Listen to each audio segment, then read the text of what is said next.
Badou Diong dëkk fi nga xam ni moo di Gorom 1 nekk dans la commune de Bambilor à vol d'oiseau de Bambilor, hein, c'est pas très loin.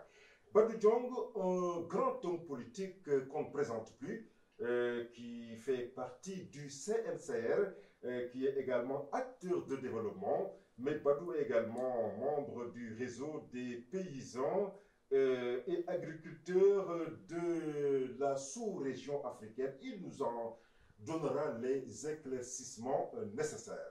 tey jii nag Badou dalal ñu ñun télévision yi nga xam ne ñoo nekk ci gox bi ñu bëgg a waxtaan ak moom puisque dafay baax léeg-léeg ñu laaj ñi nga xam ne ñoo di les jeunes premiers, hein, et vous allez vous en rendre compte pour dëggal li ma di jeune premier il n'a pas 40 ans fa tabarakallahu kon dafay baax léeg-léeg ñu dalee ñoom waxtaan nañ ñoom d'autant plus que homme politique lañu mais homme politique la yoo xamante ni bii dañu méngoog jamono ndax xale lañu te bu ñu seetee li nga xam ni mooy xayma Sénégal ñiy voté wala boog jeunesse su Sénégal téeméer boo jël daanaka juróom-ñaar fukki ay xale lañu kon bu ñu amee ñu mel noonu nekk des hommes politiques des jeunes danay nag leen rek ñu daje ak ñoom waxtaan ak ñoom ñu wax ñu ci seen yëngu-yëngu fan la toll Badou Diong maa ngi lay nuyu.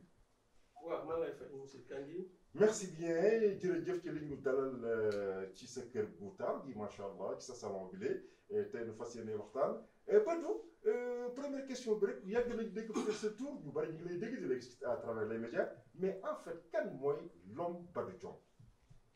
waaw merci beaucoup maa ngi lay nuyuwaat d'abord di la gërëm. ci en tout cas présentation bref bi nga def. damay revenir ci Badou Diong mais ñu bëri ñu ma xamee Alioune Badara Diong. mooy tur bi dëgg sax. ça c'est même le nom académique. qui est dans le bulletin boo xamante ne tey. son promotionnaire yëpp loolu la ñuy wax. dëgg mais de façon familière. Badou Diong mooy tur bu siiw bi. bi ci des mooy Badou moom doomu gox bi la d'abord avant di nekk doomu Gorom. te muy waxee doomu gox bi nag mooy doomu commune de Bambilor lay wax. dëgg yàlla jàngi fii primaire def CM bu Bambilor def lycée moderne def université Cheikh Anta Diop nga xamante ni foofu laa décroché sama master 2 en administration et création des entreprises spécifiquement gestion des ressources humaines. Et présentement il faut le dire ce que je fais n'a absolument rien à voir avec ma formation académique. C'est purement familial, c'est l'agriculture. L'agriculture, je le fais parce que, quand je le dis, il faut dire que je suis fils de Massey Diong. Ah oui. Bon sang ne saurait mentir. Donc, je peux m'en arrêter là pour dire pourquoi je suis acteur de développement, pourquoi je fais de l'agropastoralisme. Pastoralisme autant pour moi. Donc, je fais de l'agriculture, du maraîchage, spécifiquement de l'arboriculture et de l'élevage. Et à partir de ça, je pense que m'activer me donne une légitimité pour être membre des organisations paysannes ou le syndicalisme. C'est ce qui fait que depuis la base, je suis membre des INIO, comme tous les agriculteurs qui s'activent dans ce sens. Et puis, lors du fini cadre de concertation ou conseil de concertation et de coopération des ruraux, qui est le CNCR. Aujourd'hui, je suis le président du Collège des jeunes. Le Collège des jeunes, c'est un espace de dialogue jeune qui s'occupe de la question et des préoccupations jeunesse, qui s'active dans les activités agro-silvopastorales halieutiques au Sénégal. À travers ça, je coordonne aujourd'hui ce qu'on appelle l'entente communautaire des jeunes, qui est facilitée par le FIDA. Le FIDA, c'est le Fonds de développement agricole, qui finance les plus grands projets ou qui accompagne l'État à contracter des prêts pour les plus grands financements agricoles pour notre pays. Et cela pour atteindre l'autosuffisance ou la sécurité alimentaire. Le vœu le plus cher au président Joe Biden. Voilà, donc c'est vous qui l'avez dit, mais en tout cas, nous, acteurs paysans, ça a été toujours notre slogan, ça a été toujours notre croyance depuis belle lurette. Depuis, en tout cas, la création des activités, depuis la création des organisations paysannes. Très bien. Merci, monsieur Diong, de faire la présentation de l'ARNA. Nous avons ci wàllu politique xam nañ ni da ngay yëngu ci politique politique boobu nga xam ni yaa ngi ci yëngu kañ nga ci dalee yëngu ak ci ban langue nga bokk ba fii may waxe ak yow nii ci émission bi. Donc dire que juguma jóg def politique, il faut le dire. Moi, j'ai commencé mes activités depuis, je dirais pas le bas âge, mais depuis le collège. Donc, je suis parti par diriger l'association des élèves étudiants pour le développement de Gorom 1. C'est comme ça qu'on l'appelle. Et de par là-bas, après mon bac, c'était vers le morcellement ou bien le découpage administratif de l'ancienne communauté rurale de Sangalkam. Moi, j'ai dirigé l'amicale des élèves et étudiants de la communauté rurale de Bambilor à l'époque. Et à partir de là-bas, j'ai fait mes premières fréquentations avec les politiciens. Connaissez ou comprenez délégation spéciale composée de l'actuel maire Ndiaye et de son premier adjoint Moussal Diop, que je salue de passage. C'est à ce moment que je commençais à observer, à tâter le terrain politique. Donc, pour aller directement répondre à votre question, si je dis que c'est à partir de là-bas, aujourd'hui, en tout cas en termes de temps ou d'années, je peux dire que j'ai comptabilisé 10 à 12 ans de carrière ou d'activité politique locale qui domine dans mes activités.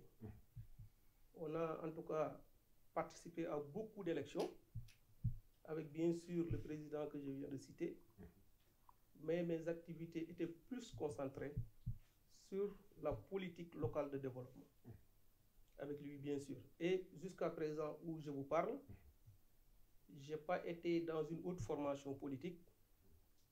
La seule formation politique bi nga xam ne foofu laa débuté foofu laa nekk ba émission bi may def nii tey nii ba ci kanam bu ñu yeggee ci en tout cas question yi mën nañu pousser ñu révéler évidemment d'autres positions wala yeneen décision yoo xamante ne ñu nekk di ko jël. foofu nga doon yëngu ak président Moussal Diop. naka la tudd mouvement boobule. Bon, je dirais que Modou, il faut que yenn saa yi daañu dégg mu ne vision alternative. Mais dans tous les cas, nous sommes dans une plateforme de communication qui s'appelle Horizon, selon les années, à chaque année qu'on change, Horizon 2024, 2025, 2026. C'est selon les époques. C'est selon les époques, ça c'est notre plateforme de communication. Okay. Mais li ma xam rek mooy en tout cas dans ses sorties, quand il se présente, je l'entends dire que Moussal Diop, président du mouvement de vision alternative, vision prospective. Okay. C'est ce qu'il a tendance à dire. Donc, il faut dire que son mouvement s'appelle Vision Prospective. Ok, c'est parti pour Vision Prospective. Nga xam ne ci nga nekk di yëngu tey jii dafa mel ni yow da nga jël yoon wu bees wala yaa ngi koy waaj a jël est-ce que mën nga nu indil ay leeral askan wi nga xam ne ñoo ngi seetaan. waaw il faut dire que bu ñu waxee dama jël yoon bu bees rek day mel ne je suis seul à cheminer. Wala dama toog rek ba mu neex ma jël sama décision. yoon bu bees waaw mën nañu ko wax mais après beaucoup de réflexion, après beaucoup de tractation, après beaucoup de consultation, beaucoup de conseils et beaucoup de rencontres en notre sein. Parce que li may wax xam naa ne ay nit ñu ngi ci salle bi ñëw pour fekkee mat nañ ma seede. Ok dañ ne nag wax seede baax na ci. Absolument. Modou du nit koo xamante ni dama xëy rek ànd ak moom du nit koo xam ne dañu xëy rek tàggoo. Vu le nombre d'années qu'on a eu à faire, nombre d'élections yu ñu ko accompagner, je peux dire qu'au moins gunge nañu ko ñaari présidentielle gunge nañu ko ñaari local gunge nañu Moussal ñaari législative bu ma jumul benn référendum. Donc loolu booy wax élection bu si nekk bu dee au minimum 5 ans entre les deux élections, nous avons au moins, sans risque de nous tromper, fait 10 ans avec cet homme.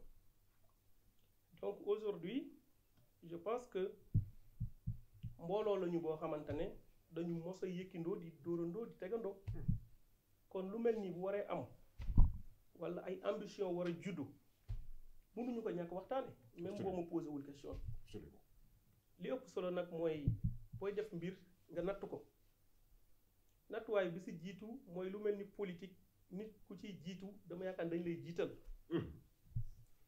damay jiitu wala mën a wóorul man loolu daluma il faut que je le dise. Des responsables se sont réunis au début ou bien en premier lieu individuellement. Ils ont mijoté, ils sont venus me voir et par la suite par groupe et par la suite par grand groupe. En commençant par mon village, je dis bien que tous les responsables politiques de quartier avec qui j'ai travaillé avec la mouvance de Mamadou Sall Diop, à l'unanimité, ont pris la décision de venir me dire que nous voulons vraiment que tu t'actives vers la mise en place d'un mouvement politique qui va t'acheminer ou bien qui te mènera vers, en tout cas, une responsabilité plus claire, une position plus claire. Pourquoi pas, au prochain joute électoral, nga jéem a taxawal sa candidature. Loolu nag taxul rek ma jóg ne bëri ne war naa ko def. Parce qu'il faut signaler que c'est depuis 2019 que beaucoup de villages, beaucoup de responsables, pour ne pas citer le mien, m'ont attendu dans cette candidature. Okay. Mais je m'étais dit que li ëpp solo mooy du loo mën rek def ko. Mënoon naa ko bien sûr, mais dama jàpp ne ki ma gunge benn élection mu def résultat, bien que résultat principal bi c'était de gagner jotuñu ko, mais jàppoon naa ne bu fi yéene bi nekkee ba léegi te ànd bi nekk dëgg ci ñun lii waroon na nekk sama taxawaay mooy ak lu mën a xew jël sama responsabilité waxtaan ak sama ay nit ak ñi ma àndal gunge waat que deuxième élection locale. Loolu biñ ci génnee wax dëgg yàlla taxul ma bàyyi taxul ñu bàyyi dañu continuer yaakaar ni mën nañu am vraiment issue yaakaar ni résultat bi ñuy yóotu war nañ ko mën a jot bis. Mais entre-temps, il faut le dire, on a fait beaucoup de faux bons, ce qui nous a mené fi ñu nekk tey ci situation bi ñu nekk tey. Il faut dire que la mouvance wala le mouvement avec Mamadou Sall Diop aujourd'hui est dans une situation délicate. Léthargie totale, je dirais, wala ñu nekk ci trou. Mais lu waral loolu. Vu les résultats yi ñu mujjee am. Lu waral loolu. Li waral loolu rek mën naa ko jàpp ne politique égale tendance. Comme politique égale tendance day am ay situation ay actualité yu lay jëlloo ay position. Il faut dire que boo jëlee ay position c'est des positions réfléchies. Mais carte la. Donc boo jëlee position faussée boo waree jëlaat position il faut réfléchir profondément. Il faut prendre le temps de réfléchir encore, consulter s'il le faut, reculer s'il le faut. Pour mieux sauter. Pour mieux sauter. Mais même si tu le fais, nga jëlaat beneen position mu mënale dans des résultats yoo xam ne c'était pas les résultats souhaités mu multiplier wu des défaites cumulatives am na fooy tollu day am ruée am na fooy tollu da ngay constater ay démissions yu mag. Am na fooy tollu da ngay constater sa base mu ngi affaissé wu nit yi ñu ngi bàyyi loolu nag bu amee dafa am beneen réflexion interne boo war a def réflexion interne boobu bi nga war a def mooy revoir en tout cas en ton sein mooy li ñuy wax fu póotum biir bu fekkee style dirigeance bi la ou style dirigeante bi la moo causé problème nga seet ko bu fekkee c'est des responsables yu nekk ci biir ñoo causé problème nga seet ko.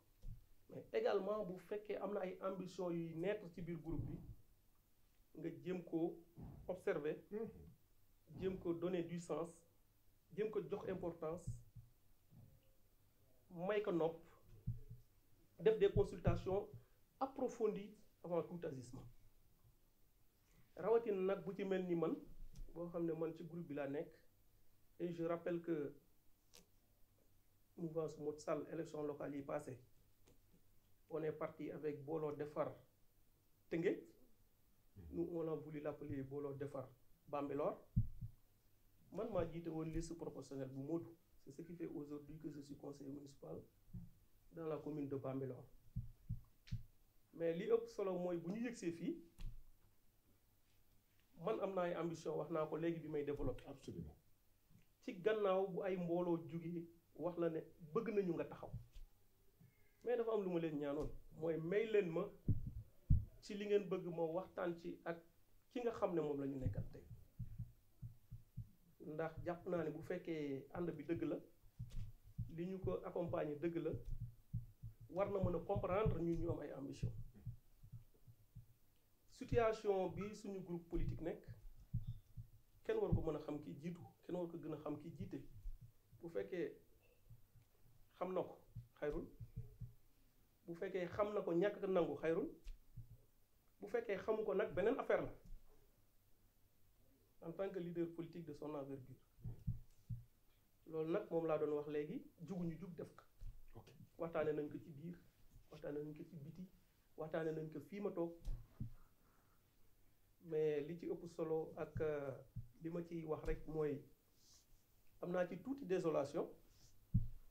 désolation bi mooy mbooloo bi mën nañu seede amul fen à compter d'aujourd'hui avant li si suñu kanam si émission bi fu ñu mës a toog wax ne génn nañu ci mbooloom démissionné nañu wala ñu def benn agissement boo xamante ni dañuy décrier wala ñu def bruit wala ñu déranger si ce n'est pas mettre sur table notre ambition te loolu nag kiñ ci njëkk waxal bu dee lu façon officieuse en toute responsabilité moom la moom day dimbale ci kon fépp fu ñu ciy waxaat rek xamal nañu que ne ci terrain bi la ñu jógee dañu continuer consultation yi pour dem ci loolu bu ma jógee ci yow ci terrain bi laay dellu loolu nag si laa nekk ba fi ma nekk nii xëj na nag loolu mën na motiver yenn agissement yu ñu constaté ci moom ak ñi mu jot a àndal léegi bokk na ci beddi bu ñu constaté si ñenn ñu ànd ak ñun ci projet bi bokk na ci ay réunion yoo xam ne mu ngi am te yëguñu ko du man rek ay responsable yu mag bokk na ci groupe politique boo xam ne ku nekk yaa ngi moytu sa morom présentement ci ay responsable loolu nag bi ñu gisee yooyu yépp ma jàpp ne boo jiitee demee ci groupe ba jiite liste proportionnelle am na koo fa tekki mais boo demee ba ki ko jiite di woote ay réunion en coulisses di tijji sax yeneen plateforme de discussion te nekkuloo ci il est temps nga jël ses responsabilités loolu nag fekk na ñu jël suñu responsabilité ndax ku jël sa responsabilité doo jàkkaarloo ki nga àndal wax sa ambition. Absolument. Mais en toute diplomatie lañ ko doon defee ba tey nag duñu génn ci diplomatie boobu avec une grande maturité nag loolu il faut me appuyer ci on le fait ak lucidité maturité bu mat sëkk lañ koy defee on n'est ni frustré on n'est ni en tout cas emporté nous ne sommes pas fâchés contre qui que ce soit mais li xew mooy dañu continuer suñu yoon parce que nag nit ki boo bëggee dem fenn tàggoo wax li nga bëgg na ngeen ko waxtaanee mooy dinañu consulter suñuy responsable nañu continuer waxtaan bi ci biir continuer waxtaan bi nga gis leneen gis kuy tëral leneen ba bëgg a jëm sax feneen loolu nag li ngay mën a def rek mooy déggal ñi la waxoon dañu bëgg nga def lii. kon daal à partir de maintenant da nga nekk ci lu bees. waaw lu bees poul sax. poul. lu bees poul loo xamante ne day ñëw léegi incha allah nga xam ne du lu ñu toog tey wax ko mais liggéey nañu ci ba daanaka léegi liggéey bi pare. yéene bi ñu ci amoon nag mooy yokk ful defaraat groupe politique bi ñu bokkoon. ndax entreprise sax boo si nekkee je signale que je suis spécialiste des ressources humaines. bu fekkee dañuy def recrutement dañuy wax ne il faut privilégier les recrutements internes d'où la promotion si ñi nekk ci biir société bi. kon bu ma ko indee ci politique jàpp naa ne cette personne là avec qui on était en politique ay jeunes rek ñoo nekk fii li ñu mës a dégg ci moom mooy man duma ñëdd ndab buñ ci yeggee jeunes yi dinañu xam ne je vais les promouvoir dinaa leen jàppale fi ñuy yëpp yaakaaree ne war naay mën a demaat fii ñëpp yaakaar ne mën naa ko ba léegi foofu laa leen di wane ne li ngeen doon ànd ak man li ngeen doon topp ak man foofu laa leen di joxe confiance jàppale leen bon moo xam li mu mën moo xam ses aptitudes intellectuelles moo xam ses aptitudes physiques mais daal loolu moo mos a nekk kàddoom mais situation politique ñun xam nañ li xew comme situation politique bi xam nañ li xew je me dis que loolu mu doon dig jeunes yi loolu mu doon promettre loolu mu doon wax ci gunge bi loolu mu doon wax ci ànd bi kañ la si ce n'est pas actuellement bu dul fi ñu toll nii ci politique bu dul situation politique bi am ci groupe am on se pose la question c'est quand. kon daal jotoon na sëkk ci moom mu jëli xilaafa gi jox ko xale. c'est suñu yaakaar ndax moom mën na am beneen gis-gis te suñu gis-gis mooy wax dëgg yàlla tendance nationale am na lu mu wane tendance locale am na lu mu wane du lu ñuy créer wala lu ñuy nëbb ku ko jéem a nëbb wala nga jéem a créer c'est parce que tu es dans le jeu. Je précise que je ne suis pas dans le jeu aussi parce que man bi may wax ak sama leader politique il m'a dit que rien ne me dit que amul beneen candidat ci biir groupe bi. Je dis oui c'est heureux de le savoir nañ ko teg ci table moi ma candidature et autre candidature bu ñu ko tegee table ñu waxtaanee ko groupe bi candidat bu ñu jàpp ne il propose mieux c'est le meilleur profil jàpp nañ ni résultat bi ñu mos a yóotu principalement gagner la commune de Bambilor principalement jàpp nañ ni présentement bu ñu nattee li ñu weesu ak fi ñu jaar xam bu baax suñu jaar-jaar politique xam li ñu doon poser politiquement ñun jàpp nañ ne ak moom à la tête d'une mouvance ça va être très difficile ñu atteindre objectif bi c'est pour ça que ñu déglu mbooloo bi nangul leen li ñu wax takk li ñu mën takk li ñu xam takk suñu fit bëgg dem ci loolu. muy création d'un mouvement. création d'un mouvement mais création d'un mouvement qui peut aboutir à la création d'un parti politique. Il faut voir gros. Ça c'est dire que yëkkatiwuñu politique di ko def ni ko ñeneen ñi doon def parce que il faut le dire képp ku fi politique au niveau local à la base tu n'as pas de parti politique soit da ngay dem ci mouvance soit benn parti boot la. nga wékku ci moom. suñu jaar ak moom gis ngeen position yu ñu jël yëpp gis ngeen position yu ñu jël ci ay récépissé ay tour changer dugg fii génn fii loolu nag boo nee da nga demoon di ànd ak nit ñu yàgg laa wax ne wax dëgg yàlla war nga dëggal sa bopp nan nga tudde woon loolu jàng boo tuddee loolu jàng gis rek ne serait-ce que ça war a mën a dem ci benn yoon boo xam ne da nga koy tracé war nga mën a jàngat ci loolu pour voir loin am ambition bu rëy pourquoi pas xool fu sori li ma jàpp nag mooy ñi fi am ay parti politique ay nit lañu ci dëkk bi lañ dëkk dama jàpp ni ñi ñu jiite ay nit lañu ci dëkk bi lañ dëkk fi ñu jàngee ñun foofu lañ jàngee dinañ jéem a sàmm suñu bopp sàmm suñu taxawaay gën a dëgëral suñu taxawaay ci fi ñu dëkk gannaaw bi ñu ciy jéem li ñu mën ak ñi ñu àndal ba ëllëg bu ñu ko matee bu tàllal jotee duñu hésiter comme ni ñu nekkee di ko réfléchir fi mu toll nii te duñ ci hésiter duñ ci yox yi te dañ ciy dem incha allah. incha allah donc également ginnaaw parti bi nga xam ni dans un futur proche di nga ko taxawal nga wax.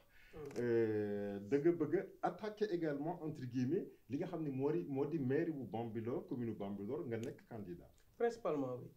mooy sa principal objectif. principalement oui parce que dañ ne béy si wewu tànk. te li ma jàpp mooy ay nit jiite nañu fi réew mi nekkuñu sax conseil municipal. Je suis aujourd'hui conseil municipal bu ma nekkee ci politique nag di daw ba nekk ki nga xam ne mouvance bi nga àndaloon bu ñu doon am benn conseil municipal yow lay doon loolu la liste proportionnelle tekki jàpp naa ne boo amee ay ambition pour jiite sa municipalité c'est légitime. Absolument. jàpp naa ne année yi ma def ci politique expérience bi ma ci accumulé boo amee ambition pour jiite sa municipalité c'est légitime jàpp naa ne maa ngi jéem ci sama gox di jéem ci Sénégal di jéem au niveau international di jéem ci conseil rural bi ma nekk conseil yi ma fa nekkal xam nañ li may wax conseil rural bi ma nekk le maire Ndiagne Diop jiite ko képp ku seetaan émission bi nekk conseil may wax ne maa ngi fay jéem li tax ma dem fa maa ngi koy def ni mu waree je défie quiconque mu génne weddi lii ma wax loolu nag bu fekkee ci tànk yooyu nga nekk nga ñëw à bout ci sa activité politique bi nga nekk à bout mooy jàpp naa ne sama gunge ak Mamadou Sall Diop fii la ko yàlla yemale comme fii la ko yàlla yemale li ma mos a wax ñi ma àndal mooy bu ma bàyyee Mamadou Sall Diop sama yoon wax dëgg yàlla boo leen ma ko nangulee te gëm ko mooy dama koy tracé jéem a avancé nag ci politique locale mooy wax dëgg yàlla jéem a laaj mairie bi ni ko ñëpp di laaje parce que it titre bu nit di am pour nekk maire fi ma toog nii am naa ko parce que d'emblée il faut dire que Ndiagne Diop il est conseiller municipal d'abord. Tout à fait. bu fekkee nekkul woon li xew bi passé en 2022 23 janvier si je ne me trompe ñu ne ren ku jël raw gàddu gi rek liste majoritaire ba nga jiite yaay nekk maire directement bu fekkee nekkul woon loolu man nekk naa candidat élection bi passé parce que ku nekk ku xam Badou xam ne bu fekkoon Ndiagne du raw gàddu daf koy def maire bu yëkkee loxo dama yëkki loxo pour man loolu mooy candidat. Absolument. parce que bu fekkee du raw gàddu Ndiagne dañ koy fal d'abord population bi conseil ñu dem ci salle bi conseil yi fal maire te képp ku nekk ku ma xam dama koy waxaat xam nga ne bu loon loolu bu Ndiagne Diop yëkkee loxo maay njëkk yëkki loxo ne je suis candidat pour être maire de la commune de Bambilor pour man c'est ça un vrai candidat. Stratégiquement j'étais candidat aux élections locales. Pourquoi? Parce que fi ma yoon mayee ma yëkki loxo mooy premier adjoint au maire ba dernier adjoint j'ai postulé. Ok.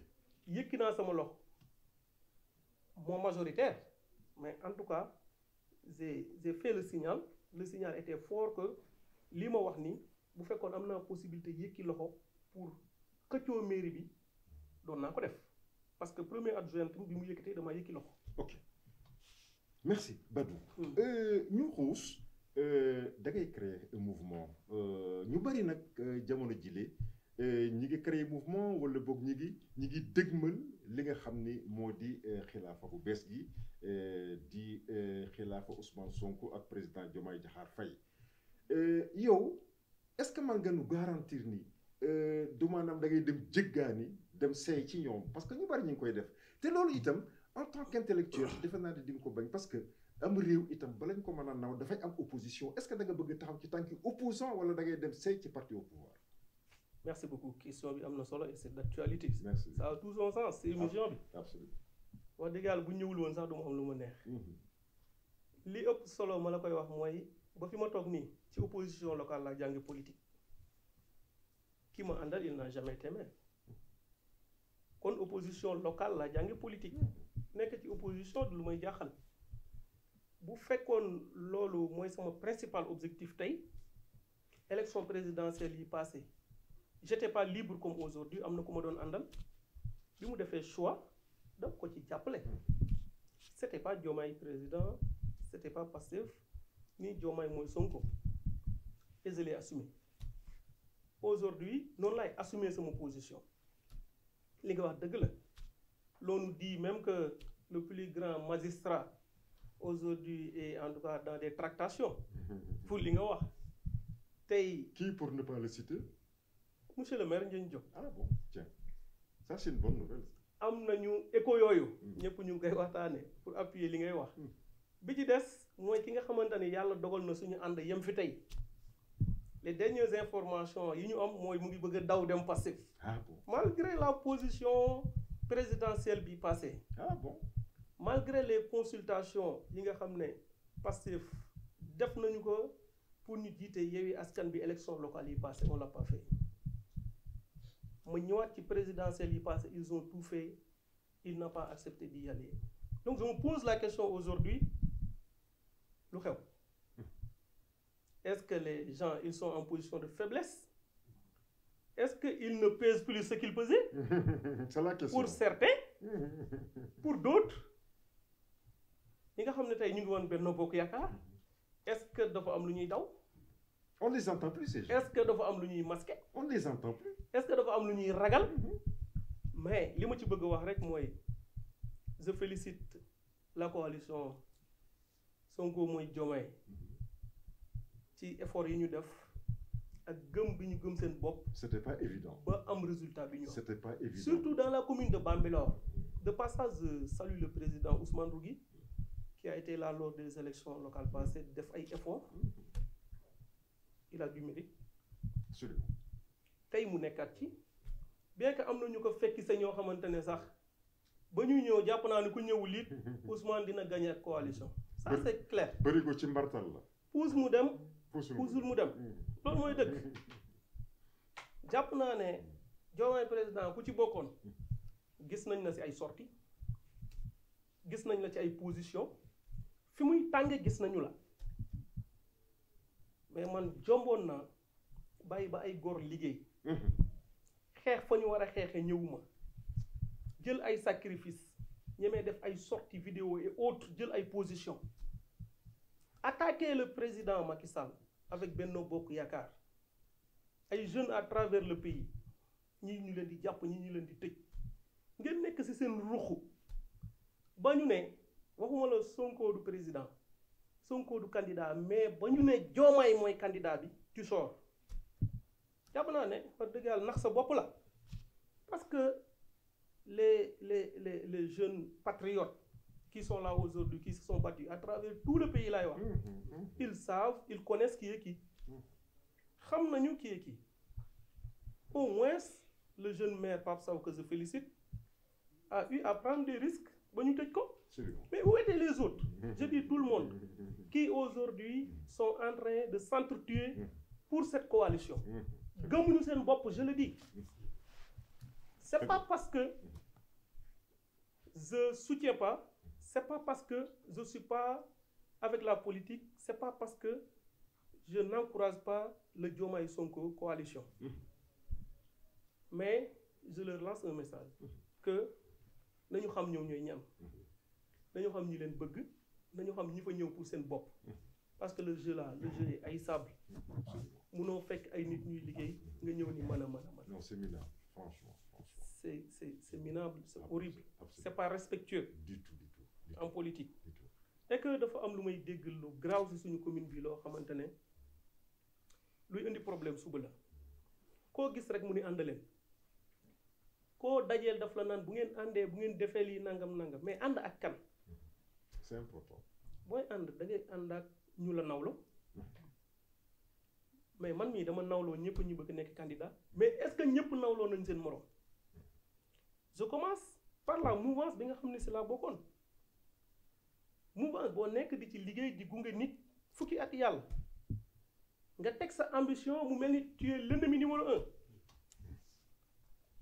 nga wax ni bëgg naa yëgatoo dara nga wax ni bëgg naa ñenn ñi sax dootuñu la nuyu ñi nga xam ne ñoo far ci lële mais heureusement que majoritairement je le dis les gens sont avec ce que nous sommes en train de faire dans ce groupe politique-là. Et je dis bien, les plus grands responsables sont avec ce que nous sommes en train de faire. Tu persistes et signes. Je persiste et signe. Okay. Donc, loolu moo waral ma ne position bi ñu jël gëm nañu ko. Et cela n'a rien à voir avec être ou sans Diomaye président. Ok. li ci ëpp solo dama la koy wax mooy ñun daal lii ñu nekk di liggéey moom la ñu gëm si la ñu fas yéene dem jusqu'à nouvel ordre te tëjaluñu kenn suñu ay bunt wax dëgg yàlla ku yor mouvement sax tëjaluñu la suñuy bunt pour waxtaan ak yow ci déema déggoo ci changer li fi nekk waxatuma la ak parti politique li leer mooy fii ñu toog nii man personnellement ak ñi ma àndal amuñu benn coloration politique. Ok. bokkuñu ci benn parti politique. Nous sommes une mouvance, nous sommes un mouvement boo xam ne da nga fa gis ñii nekk patriote sax ñoo fi ëpp. aslëf ci lépp. ñii nekk patriote dema woon Diomaye président ci élection présidentielle ñoo ëpp ci mouvance bi te ñoo ko téye. Dans tous les villages. Donc aujourd'hui on ne peut pas dire que njaboot googu nekkuñu si ñun. nit nag bu ñu lay laaj ndax da nga jëm si ñoom te nga yor njabootam nga yor ñoo xam ne ñoom la ñu gëm au niveau national wax dëgg yàlla la ngay wax da nga leen ciy bàyyi xel. absolument fi nga jógee da nga leen di bàyyi xel di leen nuyu mu am ay góor am nit ñoo xamante ni ay jàmbaar lañu muy mouvance bi nga xam ni fi laa jógee doon ànd ak Modou Sall Diop am ay nit ñoo xam ne si ngor la ñuy liggéey waaye nag damay dégg ay tendance boo ànd ak nit ba bàyyi ko ñu ne diw dafa war dafa goreeti. kañ yi man romb naa fu may wore. wala fa gaaw na ci loolu. man romb naa fu may wore te li ma waxoon je défie tout conseil je défie quiconque qui ose dire génn ne dama war Modou Sall Diop en commençant par lui et que s'il dit que dama ko war wala keneen wax que nañu def nañu indi preuve ñu wax lan mooy war nit jàpp naa ne ànd naa ak ñoom ci ngor te tey laa ko gën a yéene li ma ko yéene woon yàlla xam na ko wala la mais bu ma demee ba xam ne kii ma doon gunge li ma ko yéene woon mënu ko jot dinaa continuer les risques continuer engagement bi ba ëllëg bu ñu yàlla boolewaatee mu jot lu ëpp li ma ko yéene woon te bu fekkee politique war nañu boole war nañoo dajewaat ci politique am responsabilité bu ëpp bi mu doon yóotu yàlla na ko yàlla def amiin mu nekk suñu kanam bu ma ko day joxe du ko laaj. est-ce que loolu leer na. mën nañu wax également surtout yow nga xam ne da nga bokk CNCR ku wax CNCR wax suuf ci suñu gox bi nekk fi loo xam ni doom ju góor la fi amatu fi parce que pôle yi nangu nañ ko je me rappelle le président Diomaye bi mu nekkee ci campagne daana wax ni man de su ma jëlee xilaafa gi je vais rectifier ce tir là dinaa nanguwaat suuf si nga xam ni pôle yi ñoo ko ay ko moo delloo ko à César kan mooy César mais c'est les paysans lu ci sa xalaat. c'est simple. nan la ñu war a def. jàpp naa ni pexe bi mu ngi fii. parce que damay fàttali ne président Diomaye son excellence bi mu ñëwee dafa wax ne ñuy suspendre les pôles. ok génn une note. mais dama lay remercier ci question boobu parce que relance boobu daf may permettre ma sensibiliser la population de la commune de Bambilor et des autres communes. On entend le pôle urbain de Daga Kholpo qui n'est pas dans notre commune. Absolument. On entend à Mbour d'autres pôles. Président dem na fa. xëj na c'est sa zone. moo tax mu dem fa. mais on n'est pas en tout cas ñi nga xamante ne on est moins des crieurs bii nit yi di yuuxu nañu avant les élections je l'appelle comité de pilotage bu Gorom def nañu conférence de presse pour alerter. j'étais là. fenêtre d'opportunité lañ ko tuddee woon. on s'adressait à tout le monde. mën na nekk tey sax suñu sortie boobu moo waral ñu suspendre mais après suspension. qu'est-ce qui va arriver? Est-ce que suspension égale arrêt égale suppression? Est-ce que même le pôle peut être supprimé? That is the question. Ça, c'est de grandes questions. C'est la grande question. C'est de grandes interrogations que nous devons nous poser aujourd'hui. Absolument. Parce que moi, je me pose la question, c'est quoi l'activité des politiciens si ce n'est pas se décrier, si ce n'est pas se salir? Qui sont dans cette zone-là? Si ce n'est pas aujourd'hui une guerre de positionnement. Depuis que Diomaye wax suspension, ban politicien, en commençant par le maire, nga gis mu génn wax sur la situation foncière wala mu wax sur cette suspension-là. Expliquer à la communauté, expliquer aux populations que c'est aujourd'hui que nous devons le plus serrer nos ceintures. wax nit ñi ne dara jógewu fi ñu ngi gërëm le président Diomaye ci loolu mais dara jógewu fi parce que ku wax suspension xam nga lu mu wax nëgandiku mooy nañu ko arrêté ci nëgandiku. ñu seet ba xam. mais yow bu ñu la nee nañu arrêté si nëgandiku nga tàcc fecc dem tëddiwaat loolu la ñuy wax dormir sur les lauriers ñu ngi nelaw tey ci loo xamante ni xamuñu danger bi ça peut exploser à tout moment lii tax ma koy wax dafa simple mooy Macky Sall moo ko defoon ñëpp xam nañu décret présidentiel la bu président Diomaye ne nañu def suspension Macky Sall bi mu koy def ay nitam la ko joxoon de gros bras. Bien entendu.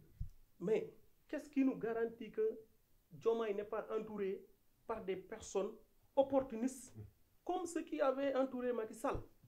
Qu'est-ce qu'on nous le dit? Qui peut le jurer ici? Kan moo ñu ko mën a garantir? Qui nous dit que actuellement ce moment de suspension bi Diomaye n'est pas en train d'être influencé sur le fait que le pôle là il est bon? C'est bon ou pas, je le dis pas parce que pôle am na ay intérêt tëjul ci émission bi. Bien sûr. Aménagement et tout. Si c'est concerté avec la population. bu fekkee dañ ko waxtaane ak les autochtones. bu fekkee dañ ko waxtaane ak ñi fi dëkk. bu fekkee dañ ko waxtaane ak je dis bien ñi nga xam ne seen toolu baay la ñu yor tey seen baay yooyu seen toolu maam la ñu doon. pôle bu laa am dafa war a am étude de faisabilité dafa war a am étude des lieux man je dis même que ce pôle là à la base n'est pas valable. Pourquoi? Parce que ban population wala ban nit moo man ne consulté nañu ko bi ñuy ériger pôle yi. Le maire en personne il a dit que man yëguma tinuma moo ko wax. Si le premier magistrat yëgul tinul kan moo yëg. Comment on peut ériger des titres fonciers, des pôles, des baux dans une zone où des autochtones, des communautés urbaines, des agriculteurs habitent, qui ont investi nga ne def nañu pôle te consulté wuñu kenn kan moo mos a gis commission boo xam ne dañ ne dañuy ñëw pour faire état des lieux ne serait-ce que buñ ko defee mu doon intérêt réew mi ñu fay ay impasse loolu mosul am kon loolu à la base c'est pas valable bi ñu demee ba signé ko nag on parle de décret ça c'est administratif c'est du papier. Moi je parlais de la faisabilité mais si on parle de signature aujourd'hui on parle de existence je dis pas valable mais de existence le pôle existe. Je sais pas comment fan la ñu jaar mais ça existe aujourd'hui. Absolument. Mais bu exister Diomaye bu ñëwee wax suspension parce que gis na décret bu érigé suñu zone en pôle ak yeneen zone yi loolu bu amee nag monsieur Kandji dama jàpp ni fa la population bi war a gën a takkoo wax li ñu bëgg ci pôle bi mooy la est-ce que nous voulons que le pôle soit définitivement enlevé? Est-ce que nous voulons que le pôle soit maintenu et que les titres soient donnés aux populations? dafa mel ne yow dana bokk xeex boobu ci sa mouvement bi nga créé loolu ci dina ci bokk. Munu ci ñàkk. Parce que boo nee damay xëccoo commune ñu ne le domaine national compétence transférée la boo ko mënul wax fii jarul ngay xëccoo commune bu fekkee da ngay xëccoo commune nga fekk ñu ériger sa zone en pôle xeexoo ci léegi boo doonee maire kan ngay doon bu ñu la si sentirul nga wax ci fa nga ci war a waxee c'est pas la première fois que je sorte sur ces questions-là.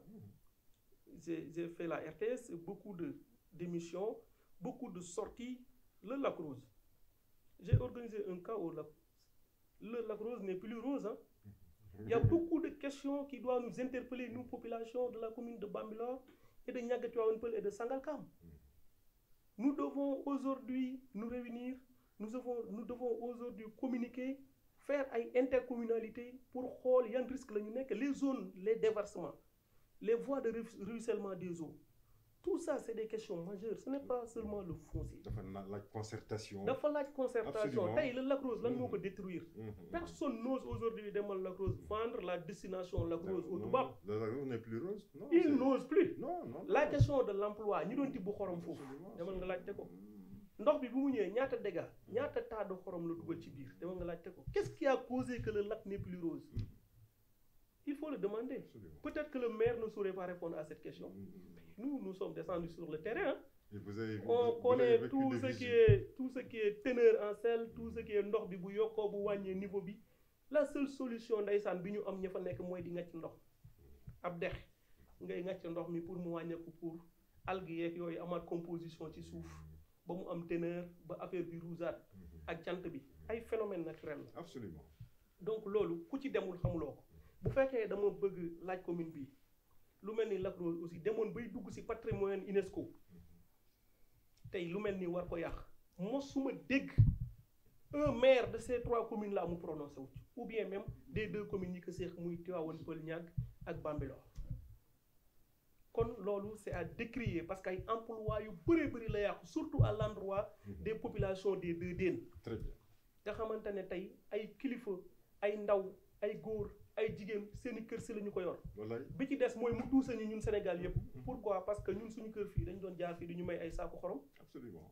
ñu dem bañ ni saako xorom téeméer lay jar bàjjan Maymuna bii dëkk Déen fii dañ doon may fii saako xorom. ñu dem ba ñu ni 600 lay jar rus nañoo jaay 600. mais tey ku fa dem boo jëndul xorom boo joxul 3000 doom saako xorom. loolu ça n'interpelle pas les gens. D'ailleurs pour dégg li nga je me rappelle les tours opérateurs en Europe là. bu ko daan jaay destination Sénégal Lac Rose rek la ñuy def rek touristes yi far ñu wut Sénégal. donc Sénégal également am na pertement bu rëy ci nii Lac Rose mel tey. bu rëy mais les ménages aussi. Absolument. Parce que ñi fi ñëw les ménages la ñu concentré seen politique. mais lu mel noonu bu fekkee dafay yokk carrément lu benn ménage doon utiliser. nga calculer que 3000 en termes de ménage ne serait-ce que la commune de Bambilor. Il faut regarder le manque à gagner. nga xool ndax war nga réagir wala déet. Donc ça c'est important d'où l'aménagement des voies de ruissellement, les inondations et autres. C'est vrai, dëkk yi waruñu fees mais am na yeneen alternative am na yeneen solution yu dul yàq ay sites am na yeneen solution yu dul yàq ay réserves naturelles. Pour revenir sur le pôle, vraiment je pense que les populations doivent se remobiliser. En tout cas, nous avions un plan d'action ici pour le comité de pilotage qui compose Gorom, Dien Niag, Kagnak et la commune de Diender et de Kaya. Nous allons poursuivre notre plan d'action. Okay, très bien, très bien. Et puis, nous avons parce que c'était un contrat qu'on avait signé. Hein. Le contrat, c'était que comment on jël réew mi dañu la fatali gërëm nañu acte bi Diomaye posé mais na dem au fond na wàcc ci commune Bambilor s'il peut pas venir il envoie son premier ministre ils ont le temps pourquoi en tant que président il est descendu dem mu gële mu bokk ci terroiram dem ci terroiram taxul ñu fal ko ah ñun tamit dañu am ay problème yu crucial kas kumba am ndey kumba amul ndey yu ñu soxol foofu sax dañu dem ba dindi la fa nekkoon salaamaaleykum ñu commencé distribuer waat xaaruñu sax de foofu ñu ngi commencé xajale waat parcelles yi kan moo ñu wax ne suspension bi ñu wax ci suñu pôle nii nekkuñu ci réflexion yooyu loolu rek mën na ma xiploo sama bët kan moo ñu ni chaque jour nekkuñu di réfléchir kan moo ñu ni nekkuñu ci finalisation lu tax ma wax ko bëgg nga ko xam waaw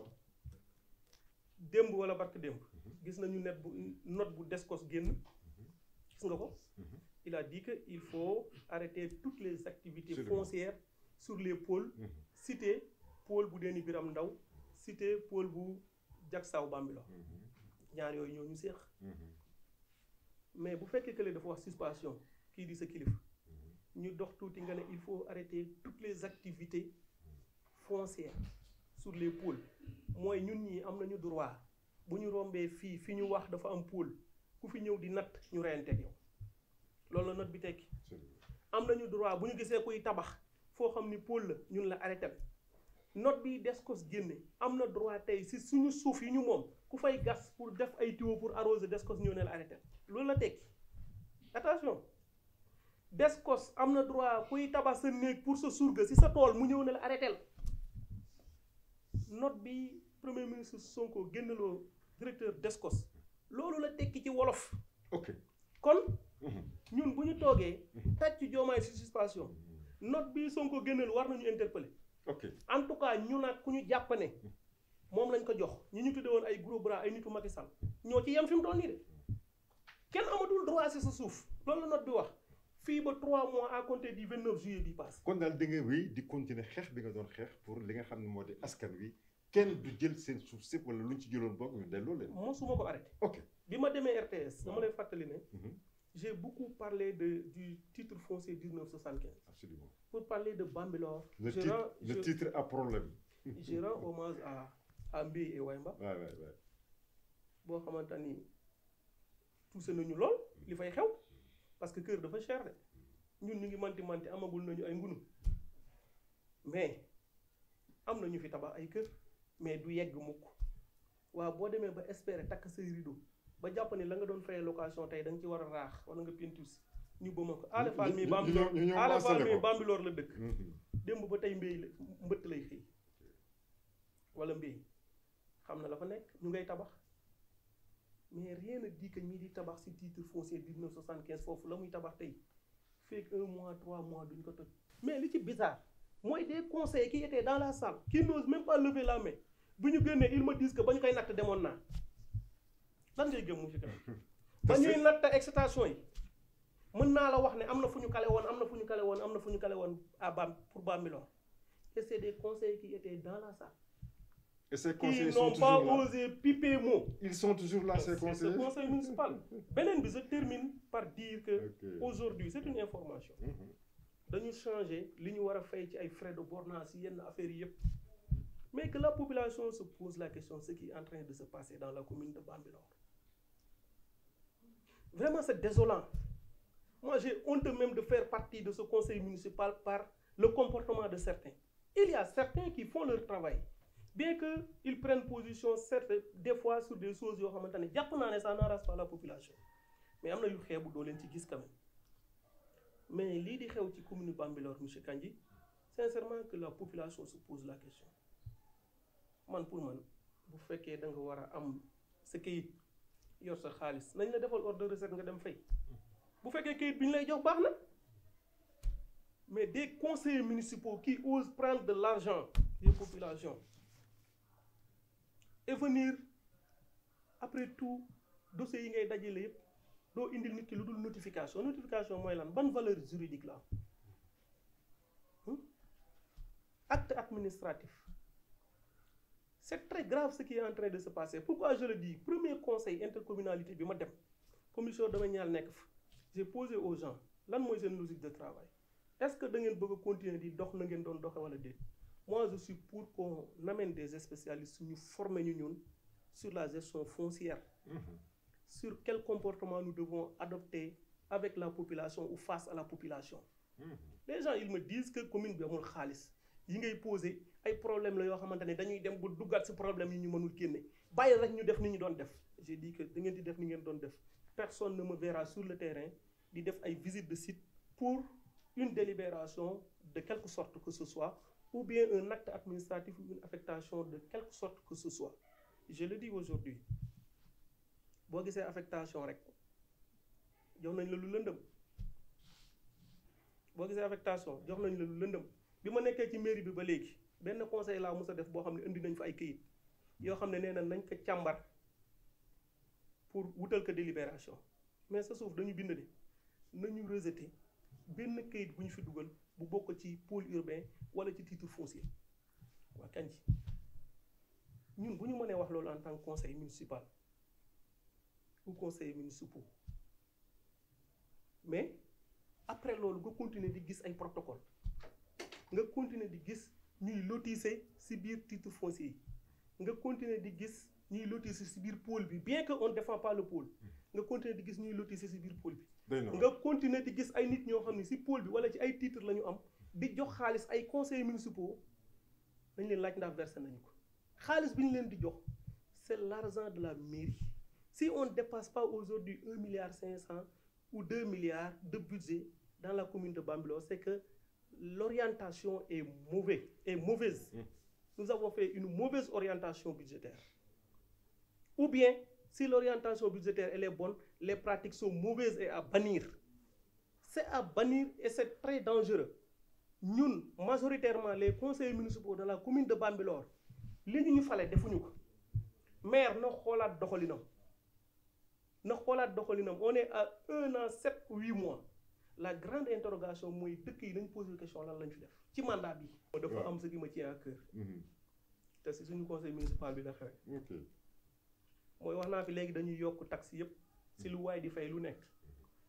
tey le président Diomaye et Ousmane Sonko seen espoir bépp ñu ngi ko posé si agriculture. mooy sama activité principale. je parle pas pour moi. Je parle pour la communauté. Absolument. On parle de souveraineté alimentaire. On parle de sécurité alimentaire. Depuis l'avènement de la Covid, xam nga ne ku jéemul def ci sa sax yaa ngi am problème. wala nga lax jaay da ngay lax rek. dafa am suñu benn leader bu mag ñu fal ko PCA muy Mamadou Sissoko mooy PCA ANCAR. Absolument. C'est le père du mouvement paysan sénégalais. Que je connais. C'est ma référence. day ñëw fii bi sama papa di dund ba léegi bàyyiwul loolu daf may surveiller de près. day wax ne li gën a dangereux li réew di def mooy jël sa biir dénk ko bateau te jël sa biir dénk ko bateau boobu suñu commune ak ñeneen malgré politique yi gaañ ñi di def ci kaw mooy suñu responsable au niveau macro ci loolu lañ nekk ba léegi pour jëme fa Sénégal parce que suñu commune bi ñuy revoir les prix pour les paiements une délibération à usage agricole pour 1 hectare ils ont proposé 5 millions déglu baax li ma wax boo bëggee am këyit pour 1 hectare d'une délibération sur une parcelle à usage agricole on te propose de payer 5 millions bu ñu lay defal ordre de recette xam nga loolu lu mu tekki c'est décourager l'activité agricole Absolument. dans cette zone. Absolument, absolument. mais nag loolu bàyyiwuñu ko parce que li ma waxoon ñu ngi jéem si li ñu fa yóbbu fu ma waxee loolu xëy na mën naa ko illustrer parce que def naa nit ñi dégg la te fekkewuñu ko wala waxoo li nga def dina xaw a luus te ku ko weddi it am fu mu ko teg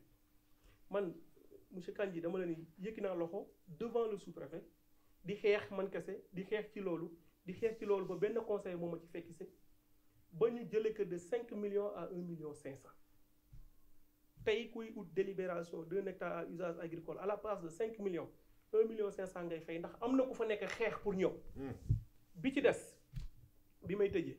mooy le conseil municipal de Bambilor xam nga conseil dafa am pouvoir xeju fi ñu ne conseil municipal bi si boppam da ngeen am seen pouvoir yéen boo leen nekkee groupe le maire a des pouvoirs mais le conseil municipal de Bambilor a presque pris tous ses pouvoirs je dis bien par proposition du maire ils ont voté lors d'un conseil municipal a presque donné tout leur pouvoir ils ont donné ça au maire benn bi ma siy cité mooy le maire a le droit de faire des conventions engagé si mairie bi sans mu jaar ci conseil municipal bi sans ñun ñu lire ko sans ñu jox ci suñu avis mu signé que engagé ci conseil municipal bi engagé ci population bi on a autorisé le maire à signer des baux beaucoup de choses yoo xam ni mën naa ko lister mais face à ça j'ai voté non mais yemuma ci j'ai listé tout ça j'ai attaqué la délibération j'ai justifié pourquoi je suis contre j'ai signalé à ce que le fait que j'ai voté non et je suis allé déposer ça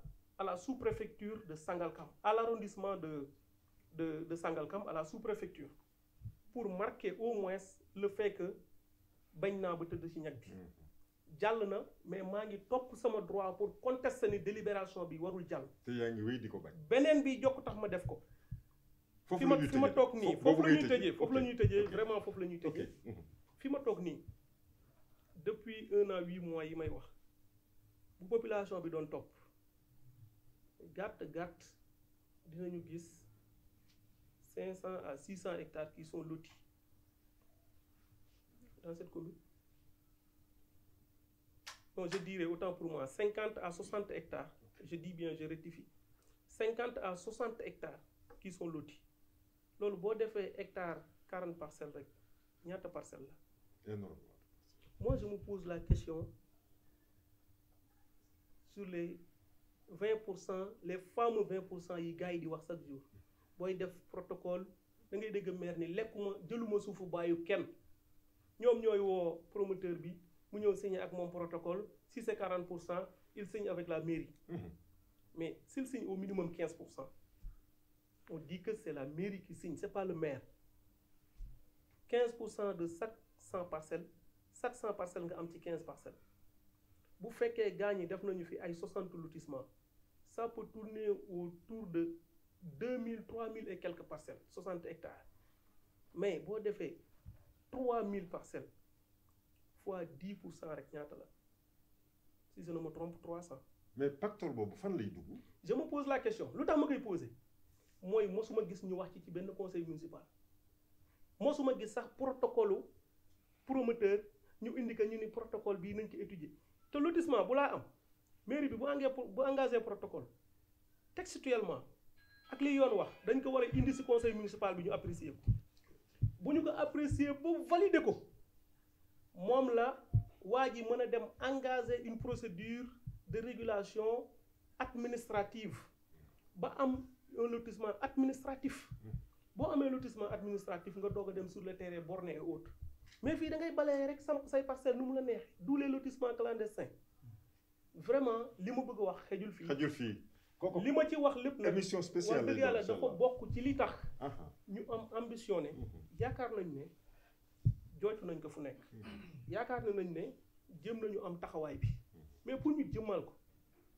moom laa doon wax léegi le pouvoir aux paysans pour le monde rural mais allons chercher le pouvoir pour corriger loolu dafa bokk ci li tax li ma fi wax lépp ñu jéem a tàllal loxo dafa bokk ci li tax ñu ne woon dañuy jàngi politique dafa bokk ci li tax ñu jëloon décision di topp ay nit di topp ci nekk ci benn groupe politique malgré certaines positions on est resté pourquoi parce que li ñu soxaloon nekkul woon ndam li rek mais li ñu soxloon dafa nekkoon jàng dafa nekkoon dem ci ay stratégie dafa nekkoon jël ay position dafa nekkoon muy metti ñuy muñ léegi nag dañu jàpp ni nous devons vraiment briguer mandat dañu jàpp ni nous devons aller au pouvoir pour corriger les incorrections yi nga xamante ni ñoo fi nekk parce que wax nañu ko xeex nañu ko jàkkaarloo nañ si yuuxu nañ ko li des rek mooy engagé wu ànd ak population bii gëm li ñuy wax jéem a dem jël pouvoir bi corriger ko suñu bopp.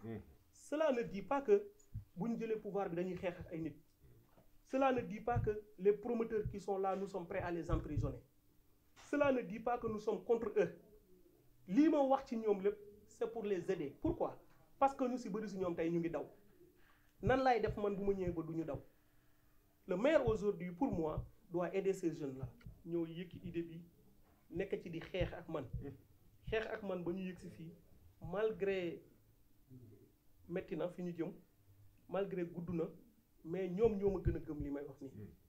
nga xam ne dëkk bu nekk tey ku ñëwul woote nga di benn wala ñaari responsable ñu ne leen wax dëgg yàlla interview la du lancement mouvement. nekkul mobilisation. Absolument. Man kese mën naa ko def mais seen cofeel moo tax dëkk bu nekk ay nit jóge fa ñëw seen cofeel moo tax wax dëgg yàlla ñu teel a woote seen cofeel moo tax ba léegi nii ma joxe sama téléphone parce que xam naa ne bu ñu defoon direct sax du sotti du ñu ko amee ni ngeen ko bëgg loolu nag wax dëgg yàlla dama siy jëmmal kenn rek mooy Doudou Gueye Fall mu dëkk Déen nekk sama goro nekk sama doomu bàjjen nekk sama xarit sama gars yi ñoom Ale Fall ñoom Iba Mbaye sama gars yi jàppal ma jàpp maa ngi leen di nuyu de passage di nuyu tous les responsables de Gorom ay kilifa yu mag ñoo nekk ci gannaaw li ay kilifa diine ñoo ci nekk ci gox bi ay kilifa aada ñoo fi nekk suñu ay waajur jot nañ seen ndigal ci lii suñu ay mag jot nañ seen ndigal suñu ay pap jot nañ seen ndigal suñu mbokk yëpp jot nañ seen ndigal si lii jot nañu seen fas yéene seen mébét pour jàpp ci lii ñu jëm kon wax dëgg yàlla li si des dañ ciy continuer liggéey bàyyi ko ci loxo yàlla gaa ñi yéen ñëpp ñi fi nekk ak ñi fi nekkul ñi may seetaan après dina maa ngi leen di gërëm di leen sant di lancer un message au président Moussa Diop di ko wax ni il reste un frère il reste vraiment un mentor et puis je dis bien que nous avons pas fermé nos portes dans l'avenir bu fekkee politique daf ñu woon a war a boolewaat wax dëgg yàlla à cœur ouvert ci jàmm ju mat sëkk ak yéene lañ koy defee te li ñu ko yéene woon wax dëgg yàlla moom lañ ko yéene ba léegi te ubbil nañu suñu ay buntu ñëpp mais daal de façon forte et très clair, c'était pour marquer notre arrêt politique. C'était pour dire que suñu accompagnage avec le président Mamadou Sall Diop yemale nañ ko fii tey nous allons vers le lancement d'un mouvement politique qui va prochainement briguer mandat pour les prochaines élections municipales. Merci beaucoup.